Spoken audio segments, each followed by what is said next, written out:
And we'll be continuing our KaiserOst series, part 3 of season 2.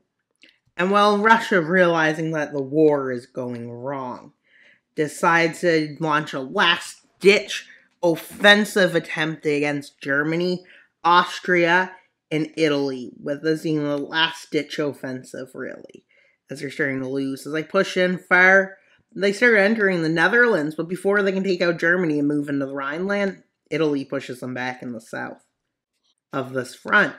Well, that's not pretty good.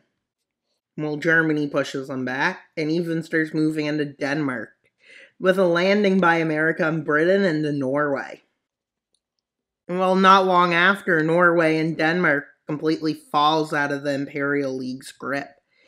And while problems are occurring for Russia, as well, they're having issues with the oil being taken in their oil-rich regions of Azerbaijan. And they're cut off, Turkey's cut off from that part to access to Russia. With an offensive with American help, Iran and Egypt launch a successful offensive. And they start pushing Turkey back. With a landing taking place in Greece and Greek islands. And they push up into Macedonia, with Bulgaria having no chance, as the forces start marching in and manage to take their capital and move in more. Bulgaria decides to surrender, and well, that leads to the fall of the Straits. And well, this is not a good situation for Russia. And well, Russia, you're like, oh, they're not doing that bad, they still have a chance on that front. But with China and India working together, they managed to start making huge counteroffensives. And they eventually kick them out. And with Imperial China, or Russian China, being invaded. And Russia doesn't really have enough resources out here, because they thought their allies could handle this front long enough. But with their front failing, they're starting to move troops from here. India, Tibet, and China started an offensive into Xinjiang and Mongolia. With Russia sending troops and stabilizing this front, at this time, well, the front pretty much stabilizes for a bit, but then it goes bad again. With Germany deciding to launch an offensive into East Germany. East Germany is further east than in our timeline and extends further east, with Austria invading Czechia, and while northern Yugoslavia invades southern, with Albania falling, and an offensive into, well, Hungary.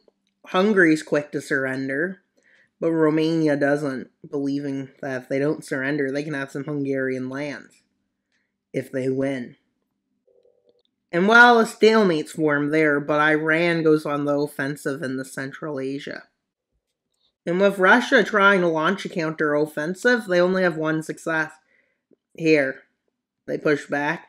They manage to do that there. This here. And in all of those fronts, they just do that. Because a lot of people want to invade further. And well, they move in deeper into the Caucasian front, almost moving to Volgorod.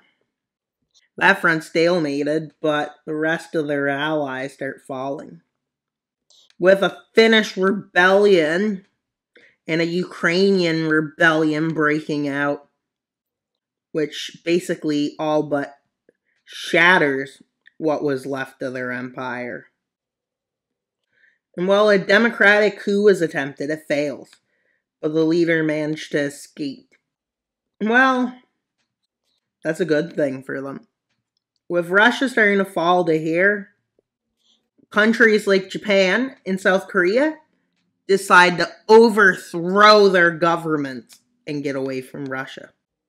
Japan decides to take the Kuril Islands and Sakhalin with it. With an Imperial China, a coup in Imperial China happens. And well, as they move north into it, well, they fall. And while a march by China takes Vladivostok, with Mongolia surrendering and Xinjiang. And while this area surrenders, well, America, with the help of Canada, decides to start an offensive in the Far East, with them managing to take this, and all the North and South American forces are meeting up. And well, they move into Central Asia, China and India, and into Russia to protect the countries they are occupying. And well, Crimea finally falls, and these two fronts meet up. And a massive rebellion breaks out with democratic forces seizing St. Petersburg and moving in, quickly seizing Moscow, and more of them. In this area, in the north specifically, they start lining up to start this revolt. With, well, the rest of the fronts connecting, like the Central Asian front, with Central Asia rebelling. Eventually, Russia is forced to surrender to these, well, democratic forces, which agree to peace.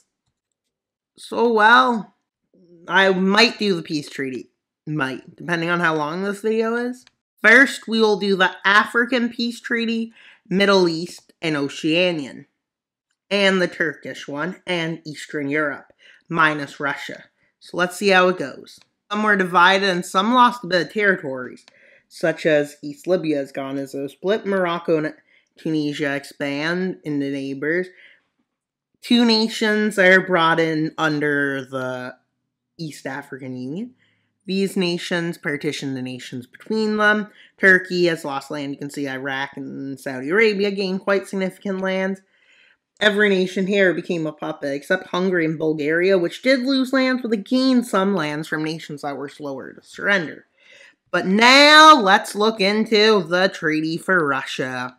Much is going to change. Russia will be unrecognizable. It's going to decline in how many nations it has due to there being no threat right now, as Russia has become a democracy and very weakened, as it lost Siberia. Or at least not all of Siberia, but basically a bigger version of Sakha Republic.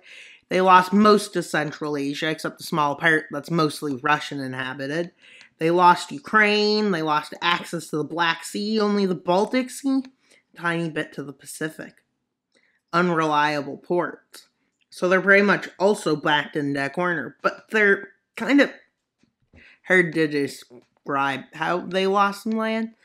I thought maybe they should keep the Baltics, but they took it away and decided to give them smaller war reparations to deal with it. And well, that's pretty much all for today's video. Please like, subscribe, and comment. Wild Mapper out, but not until you subscribe. Bye, guys!